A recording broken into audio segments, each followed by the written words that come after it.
तू तो फिर आना तो फिर आना आज चल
सबका दिल की गहराइयों से शुक्रिया अदा करता हूँ।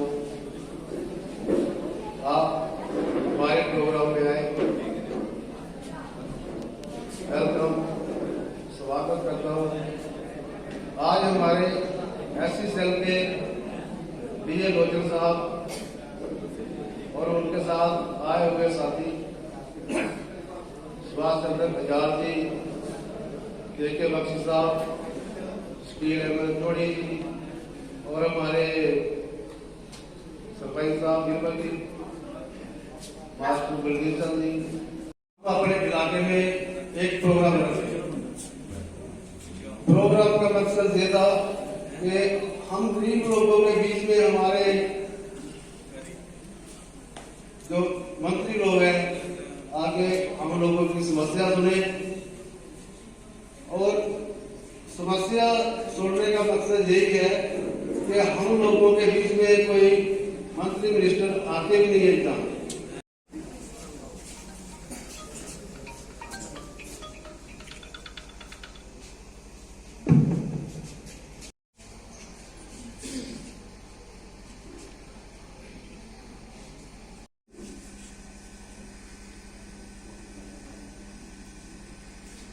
और इसके यूब खान के दरमियान में जो बातचीत हुई थी क्या वो कानून ना था, तो इसके बाद 1971 में ये जुल्फकार भुट्टो श्रीमती इंदिरा गांधी के दरमियान में बातचीत हुई थी, क्या वो कानून ना था। इन्होंने यही कानून पढ़ा है कि पाकिस्तान में अटैक हो, पाकिस्तान में अटैक हो। फिर पाकिस्तान के कमजोर कंट्री है, कंट्री की तो आप बात छोड़िए, अगर आप जहां भी किसी कमजोर आदमी को सताएंगे तो कमजोर आदमी जरूर जोर वाले का साथ लेगा। तो ये कहते हैं पाकिस्तान को डुबो दे। आपका कश्मीर का मसला है, वो लोगों की कंसेंट है, लोगों ने करना है। ये इतनी करारदादें अगर नहीं, ये कानून नहीं है तो इसकी करारदादें युवानुमा क्यों पड़ी है? उसको पढ़ लेना चाहिए, ये पढ़ते नहीं है। हालांकि काल हमारे ही कुछ सरकर्ता रहनुमाओं ने डिलिमिटेशन कमीशन के खिलाफ प्रोटेस्ट करना था तो उनको नजरबंद कर दिया कि ये कानून चला रहे हैं या ये डंडा परेड कर रहे हैं, कोई पता नहीं इनका चल रहा। अगर इनका डंडा परेड कर रहे हैं तो इतनी जहाजरी कहाँ होनी थी अभी ये तो बूंद में। तो मैं इसके आगे अभी चांद को क्या मालूम चाहता है उसको चकोर, वो बेचारा दूर से देखे करे ना कोई शोर, वो बेचारा दूर से देखे करे ना कोई शोर। मेरे इस पंडाल च मैं डोगरी च भाषण करना है तो तुम मेरे कन्नै सहमत हो। इस पंडाल में आए साढ़े खसूसी मेहमान एससी सेल के विजय लोचन जी कठुआ तो सीनियर लीडर, जमात के जिन्ने भी माता भैन दोस्त बुजुर्ग गुजर बस्ती के लोग मेरे भरा, मैं थोड़ा बहुत बहुत दिल की गहराइयों से स्वागत करता हूँ। धन्यवाद, बहुत बहुत शुक्रिया। मेरी गल शुरू हो रही लेकिन जो मैं शेर सुनाया वा उनका मतलब है कि जेडे सीनियर लीडर जेडे ऊपर बैठे हैं उनकी कोई पता नहीं कि थले गरीब गुरबे कने की हालत की सकती, उनकी कोई पता नहीं। शुक्रिया सुभाष चंद्र जी का जिन्हें एक प्रोग्राम ना रखा तो सानू गल करने का मौका मिला मीटिंग से जाने का। लेकिन अं इनके वास्ते ही हाँ कि जिन्हें तो समुद्र के एक निका या तिनका कोई वैल्यू नहीं होती, अं उस रूप से चला लेंगे कने ना मिगी कोई चीज का शौक है तो ना शौक रखा, सिर्फ एक शौक रखा। इसका मतलब कि एक ही नेशनल कॉन्फ्रेंस का कार्यकर्ता कार लेके जाता है ऊपर हाईकमान को, भाई कौन आया? कार वाला भाई आया नेशनल कॉन्फ्रेंस का, आओ जी आओ आओ जी आओ जी आओ। अगर कोई बेचारा ऑटो च चलता है, भाई कौन आया? आया ना कोई मैं बेवकूफ नेशनल कॉन्फ्रेंस का ये धंधा मंगाई जा चला वो साइड पर उठा जोड़ेगा। ऐसा नहीं होना चाहिए। पार्टी मजबूत कहानी होनी है जिन्हें तक उन्होंने सेक नहीं लगता, सेक लगना जरूरी है क्योंकि गरीब एक उन्हें सारा है, ये थोड़े सारे अं बदनाम हुए हैं पार्टी पिछे। सब जानते हैं मेरे जो सीनियर लीडर बैठे हैं जेडे कसूबे का नहीं आए या कदों का नहीं आए वो भी जानते हैं कि इतनी मुड़ा 2011 बड़ा पहले का चला। मेरा प्यो तो बेचारा सारी प्रॉब्लम वजह तो मतलब मंजे पर नहीं आ क्योंकि बाबू वेद प्रकाश के जमाने के लीडर हो। मेरे सारे बाकी साहब टोनी साहब जिन्हें भी लीडर बैठे हैं वो बड़ी भांति जानते हैं। मेरे फादर साहब की वो भी नेशनल कॉन्फ्रेंस रही है, उन्हें भी सेवा की, लेकिन सेवा का मेवा जो दुनिया को मिलना वो नहीं मिला।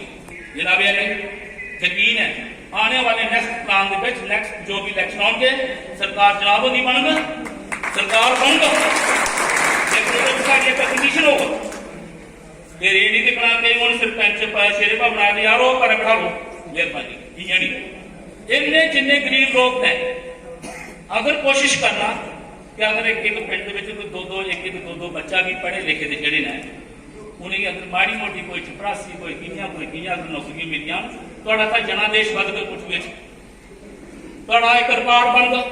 फिर देखो तुम नेक्स्ट किया नहीं वोट मिलते, वोट इस वास्ते नहीं मिलते क्योंकि अं काम नहीं करते सानू तो कैसे कर इस वास्ते। प्रेसिडेंट टोनी होरी बैठे दिन जिसने भी कोई तकलीफ है कोई कुछ है तो साढ़े को आओ और अस थोड़े कहते 24 घंटे चलने वास्ते तैयार है। वीर बोलो जो गिने शुरू थे ये थोड़े जज्बाती हैं नौजवान, ये फोन करते रहते कि जी मैं आओ उ पुजो मैं सोशल वेलफेयर गया ना मैं फलानी जगह गया ना तो चले दौड़ दो। साथियों तुहानू एक बड़ा अच्छा सरपंच मिले है, नौजवान साथी मिले है और जो दूई बारी दूसरे सरपंच बनाया एक बड़ी अकलमंदी की। इसी तरह तुम अपना अगली बारी नेशनल कॉन्फ्रेंस का MLA नहीं लगा। मैं सिर्फ 2-4 गल्लां ऐसियां दसनियां ने जिहदे अस दसी चलिए कि जेडे शेड्यूल्ड कास्ट शेड्यूल्ड ट्राइब लोग हैं, अस लोग जेडे छोटे तबके के लोग हैं सानू ये बड़ियां पार्टियां बारे च नहीं है। तुसें दिक्खी लिया होना जेड़ियां बड़ियां पार्टियां आई दियां साढ़े जम्मू की तबाही करी दी है। जम्मू की तबाही का मतलब यह है कि 370 इन्हें चुकी हुई 35 ने चुकड़ी उत्थे चीफ मिनिस्टर हुंदा इन्हें गवर्नर लिया गवर्नर पर सानू एलजी पर ले आंदा मतलब साड़ी डिमोशन हो रही है प्रमोशन साड़ी नहीं हुई अजकल और ना ही साढ़े लोकें का कोई काम होया तुसें लोकें दिखे होना सुभाष हरिंद ने 5-7 दिन पहले एक मीटिंग हुई साढ़े डिस्ट्रिक्ट बॉडी सुभाष हरिंद लगे आके जनाब हमारे घर में पानी नहीं है, हमारे मोहल्ले में पानी नहीं है, जनाब हमारी सड़क नहीं है। वो काम लेकर हमारा फर्ज बनता है कि हम एडमिनिस्ट्रेशन के पास जाएं, हम अपनी पार्टी से शिकवा करें कि हमारे काम नहीं होते। ये लीडरशिप नहीं होती। लीडरशिप वो होती है जो लोगों के मसलों को लेकर लोगों की मुश्किलातों को समझे, उन मुश्किलातों को अपना समझे और उन लोगों के साथ कंधे से कंधा मिलाकर एडमिनिस्ट्रेशन से लड़े, उसको लीडरशिप कहते हैं। दोस्तों और साथियों, जितना हो सकता है हम काम करते हैं, जितना हमारे अंदर ताकत है हम उस ताकत के लिहाज से काम करते हैं और कुछ काम ऐसे भी होते हैं जो हम नहीं कर पाते। जैसे मेरे भाई ने कहा कि जब हुकूमत आएगी तो 2-2 लड़के कोई एम्प्लॉयमेंट, मैं बताना चाहता हूं कि रियासत जम्मू कश्मीर के अंदर जब से ये गवर्नमेंट आई है इन्होंने पूरे हिंदुस्तान के अंदर बेरोजगारी इतनी बढ़ गई है कि रिकॉर्ड तोड़ बेरोजगारी हो गई। महंगाई जो है वो रिकॉर्ड तोड़ है। डेवलपमेंट है ही नहीं, सिर्फ क्या है इन लोगों के झूठे वायदे जो ये जो करते हैं वो हमारे सामने आज टिके हुए। मैं विजय लोचन जी से कहना चाहता हूं, जनाब ज्यादा आपके बीच में मैं और लोगों के बीच में नहीं रहना चाहता क्योंकि ये लोग मुझे अक्सर सुनते रहते हैं, लेकिन मैं ये कहना चाहता हूं कि ये इलाका जो है ये गरीबों का, पसमानदा तबके का और मजदूर और किसान लोग यहाँ पे रहते हैं। और हमें सबसे बड़ा दुख ये है कि जो अभी लेटेस्ट जो गवर्नमेंट ने कानून बनाया कि सरकारी जमीनें जो हैं वो इनसे छीनी जा रही है, वो जनाब इनके पेट पर एक लात मारी जा रही है। वो किसान जिसने उस जमीन पर एक केसीसी का कार्ड बनवाया और उस कार्ड के तहत कर्जा भी लिया बैंक से, अगर आज किसान से जमीन छीनी जाएगी तो मुझे बताइए कि वो उस कर्जा कैसे खत्म कर पाएगा। मैं जनाब के माध्यम से आप लोगों से यह वादा करना चाहता हूं कि अगर नेशनल कॉन्फ्रेंस की हुकूमत आती है, अगर नेशनल कॉन्फ्रेंस को आप लोग वोट देकर जिताते हो, अगर फारूक साहब या उमर साहब हमारे चीफ मिनिस्टर बनते हैं तो मैं आपसे वादा करता हूं कि जो काले कानून, महंगाई, बेरोजगारी, इन तीनों चीजों को खत्म किया जाएगा और फारूक साहब के हाथों में खत्म होगा। कानों तक ये जरूर बात पहुंचाए ताकि हमारे लोग ये मुश्किल से ना रहे। जनाब विजय लोचन साहब, विजय लोचन साहब, विजय लोचन साहब, डॉक्टर फरूकुल्लाह साहब, डॉक्टर फरूकुल्लाह साहब, उमर अब्दुल्ला साहब, उमर अब्दुल्ला साहब, सुभाष चंद्र आजाद साहब, सुभाष चंद्र आजाद साहब। ऐसा कहर यूरोप है इस नवे साल उपर मैं आज अपनी तरफों अपनी पार्टी की तरफों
कॉन्फ्रेंस के SC सेल की जो मीटिंग जो यहाँ की गई है नगरी में, जो मेन एजेंडा है कि तंजीम को हम कैसे मजबूत करेंगे, लोगों की आवाज़ कैसे बढ़ेंगे, लोगों की परेशानियाँ क्या है उनको लेके हम सड़कों पे उतरेंगे।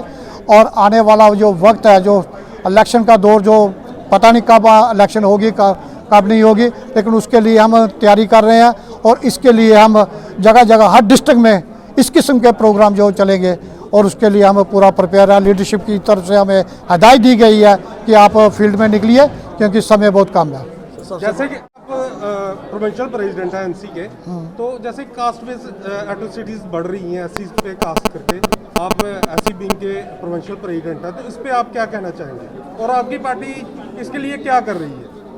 हमारी नेशनल कॉन्फ्रेंस ने शेड्यूल कास्टों के लिए, जो मैंने पहले भी कहा कि लैंड टू द टिलर कानून जो बना था उसमें मैक्सिमम जो फ़ायदा हुआ था शेड्यूल कास्टों को हुआ था। और दूसरा, डिस्ट्रिक्ट वाइज रिक्रूटमेंट जो पॉलिसी अख्तियार की थी, वो क्या नाम है इसका, जनाब उमर अब्दुल्ला साहब ने अपने टेन्योर में वो डिस्ट्रिक्ट वाइज रिक्रूटमेंट पॉलिसी की, जिससे हमें जो काफ़ी फ़ायदा मिला। और जो डॉक्टर कायदे सानी फारूक अब्दुल्ला साहब, उन्होंने भी जो गरीब लोगों के लिए, ख़ास तौर पर शेड्यूल कास्टों के लिए, उनकी हमदर्दी के लिए, उनको इकट्ठा करने के लिए हमेशा MLC और मंत्री बनाए गए और एडवाइजरी बोर्ड के जो हमें वाइस चेयरमैन भी बनाते हैं। और कोशिश करते हैं कि हम यहाँ पे नेशनल कॉन्फ्रेंस को मजबूत करने के लिए हम हर एक कोशिश। एट्रोसिटीज पे क्या कर रहे हैं? एट्रोसिटीज जो आए दिन देख रहे हैं 370 जाने के बाद बढ़ रही हैं, उस पे क्या कर रही है? उसके लिए हमारी पॉलिसी जो बन रही है, उसके लिए हम पूरे लीडरशिप का इंतजार कर रहे हैं कि यहाँ पे आगे के लिए हमारी रणनीति क्या होगी। जैसे ही हमें पता चलेगा वैसे ही हम आपके सामने हाजिर हो जाएंगे। सर, एक वो पार्टी थी जिसने रातों रात लोगों को ज़मीनें दी, एक आज वो पार्टी जिसने रातों रात लोगों से ज़मीनें छीन ली, उसको लेकर क्या करेंगे? इसका फैसला आम जनता है, जो रियासत जम्मू कश्मीर के लोग हैं, जो ये वही फैसला करेंगे। SC के नेता हैं आप, जम्मू कश्मीर प्रदेश से आ रहे हैं, सबसे नुकसान जो है वो SC को हो रहा है इसमें। बिल्कुल, तो क्या कहना चाहेंगे इसके बारे में? आने वाले दिनों में सरकार आएगी तो क्या करेगी? मैं उसी पे आ रहा हूँ। आपको पता होगा कि रिजर्वेशन में जो हमारी रिजर्वेशन में जो प्रमोशन मिलती थी, उसको बाकायदा इसी सरकार ने, बीजेपी और PDP सरकार ने उसको ख़त्म किया। और उसके लिए इन्होंने अपना पक्ष जो है वो हाई कोर्ट में नहीं रखा, जिसकी वजह से हमारी ये रिजर्वेशन में जो प्रमोशन मिलती थी उसको ख़त्म किया गया। हम पूरी यानी कि कोशिश करेंगे कि जब भी हमारी सरकार आएगी, हम अपनी लीडरशिप ने भी हमसे वादा किया है कि हम ये इसके लिए हम पूरी कोशिश करेंगे इसको लागू करने के। 370 और 35 पे आपका क्या स्टैंड है? 370 और 35 पर हमारा क्लियर स्टैंड है कि हम इसके लिए पूरी जिद्दोजहद करेंगे। इस समय जो केस है 370 और 35 सुप्रीम कोर्ट में है, हम हियरिंग। लोगों को गुमराह किया जा रहा है कि 370 हट गई है, जबकि आपका कहना कि सुप्रीम कोर्ट में जो केस पड़ा हुआ है उसको लेकर क्या है कि जनता जाना चाहती है? जनता ये इसके लिए मैं यही कहना चाहता हूँ कि हम वैसे भी जान गए, अब 370 और 35 के लिए हम पूरी जिद्दोजहद कर रहे हैं। हमारी जो लीडरशिप है, आपने देखा होगा कि कल भी प्रोटेस्ट कश्मीर में हुआ, जबकि फारूक साहब और बाकी PAGD ने जो कॉल की थी कि यहाँ पे पहली को हम प्रोटेस्ट करेंगे, उसके लिए जो प्रोटेस्ट उनको हाउस अरेस्ट किया गया, हम उसकी निंदा करते हैं। और उसके बावजूद भी कश्मीर में इतना प्रोटेस्ट हुआ कि 370 और 35 से जो हमारा हक है, जो हमारा राइट है, वो हमें मिलना चाहिए। नेशनल कॉन्फ्रेंस मजबूती से अपने मंच पर अपनी बात रख रही है, लेकिन मंच पर ही आपके ही कार्यकर्ता आपके ही विरोध में दिख रहे हैं कि आपके जो हाईकमान है वो बात नहीं सुनता है, उसको लेकर क्या कहेंगे? इसमें मैं यही कहता हूँ कि हाईकमान हर एक की बात सुनता है। जो भी हमारे कार्यकर्ता है हर सारे की बात सुनते हैं।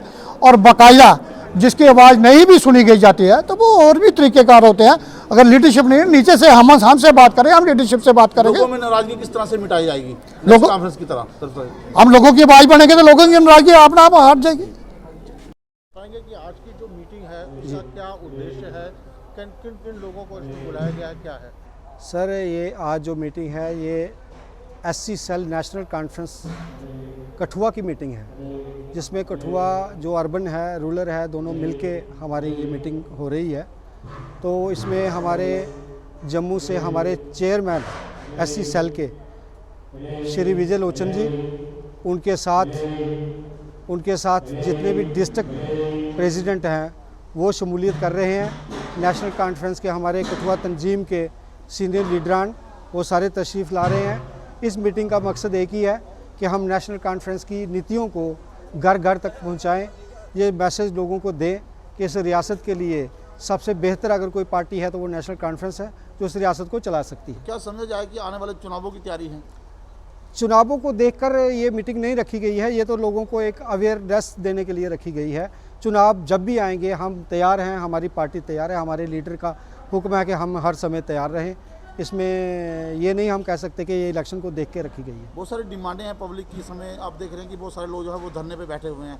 क्या उनका भी कुछ पार्टी चाहती है कि उन्हें उनकी मांगों को पूरा जाए अगर सत्ता में सरकार आती है? देखिए, जिस तरह के आज माहौल बना है, जैसे महंगाई चरम सीमा पर है और गरीबों से जो उनकी ज़मीनें छीनी जा रही हैं, जो सरकारी लैंड है, जो वो थोड़ा सा अनाज पैदा करते थे उसमें घर का गुजारा करते थे बेचारे, और जो लोगों को आजकल आप हर देख रहे हैं हर फील्ड में जो नौकरियां नहीं मिल रही हैं, बेरोज़गारी भी चरम सीमा पर है, स्टेट के अंदर डेवलपमेंट हो नहीं रही, सिर्फ एक किस्म का एक मतलब कि वो कर रहे हैं, एक शोर मचा रहे हैं कि विकास हो रहा है, लेकिन विकास कहीं भी दिखाई नहीं दे रहा है। महंगाई बढ़ रही है, देश के हालात बिल्कुल नाजुक बने हुए हैं। हम इसलिए चाहते हैं कि अगर हमारी हुकूमत आती है, नेशनल कॉन्फ्रेंस फिर से वजूद में आती है, तो जाहिर सी बात है कि लोगों को ज़्यादा से ज़्यादा सहूलियत और लोगों को ज़्यादा से ज़्यादा खुश रखने की योजनाएं बनाई जाएंगी। मैं Basant Ram, block president SC cell. अज साड़ा प्रोग्राम कराने का यह मकसद है सर कि साड़ी नेशनल कॉन्फ्रेंस पार्टी की मजबूत करो तो लोगों के काम भी होंगे। अगर साड़ी पार्टी मजबूत करगे तो थोड़े काम आसान तरीके करने होंगे।